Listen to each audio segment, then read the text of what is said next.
I'll be telling you about anesthesia for a pregnant woman.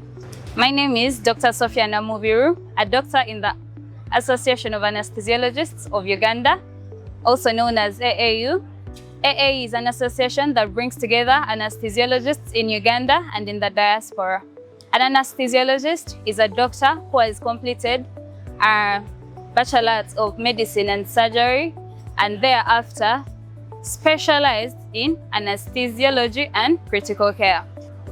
So when mothers come in the hospital to deliver their babies by cesarean section, there are two methods of anesthesia that are commonly administered. The first one is general anesthesia, which is not as easy as people think, whereby we're going to put the mother to sleep.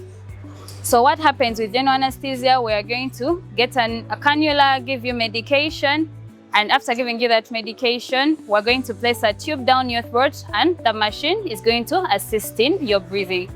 However, because these mothers are carrying babies, the baby is pushing onto their lungs, and also because of the increased water, it is more difficult to administer this kind of anesthesia to a pregnant woman.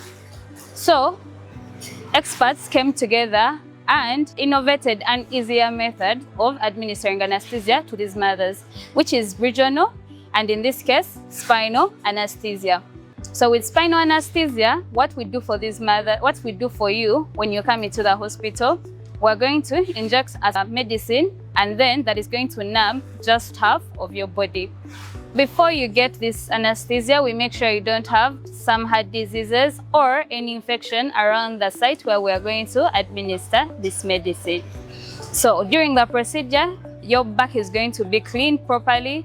After being cleaned to remove any germs, we're going to inject you with a drug that is going to numb that area right before we bring the other injection to administer the drug. Once we confirm we're in the right space, we are going to give you that drug, and that drug is going to go and bathe the nerves that are in that area that supply your abdomen, which has your baby, and your lower limbs. So once they give you this drug, you're going to feel warmth in your legs. Then you're going to also feel your legs becoming heavy. So this is usually one of the signs that your drug is actually taking. Yeah, it's actually like working. The doctor is then going to confirm that this drug is in and you are not feeling pain.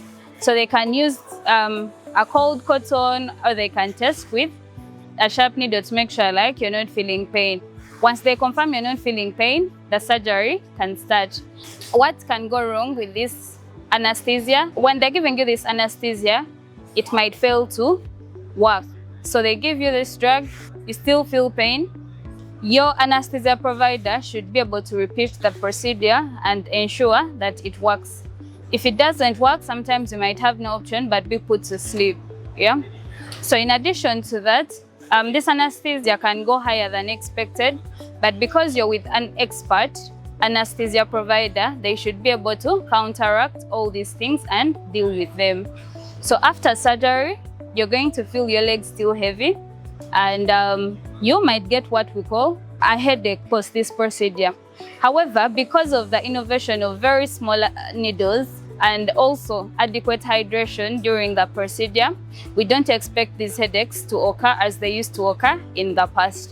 Spinal anesthesia remains the safest form of anesthesia to be administered to pregnant mothers. Any additional questions can always be addressed to your anesthesia provider, and feel free to ask about anything before getting this anesthesia.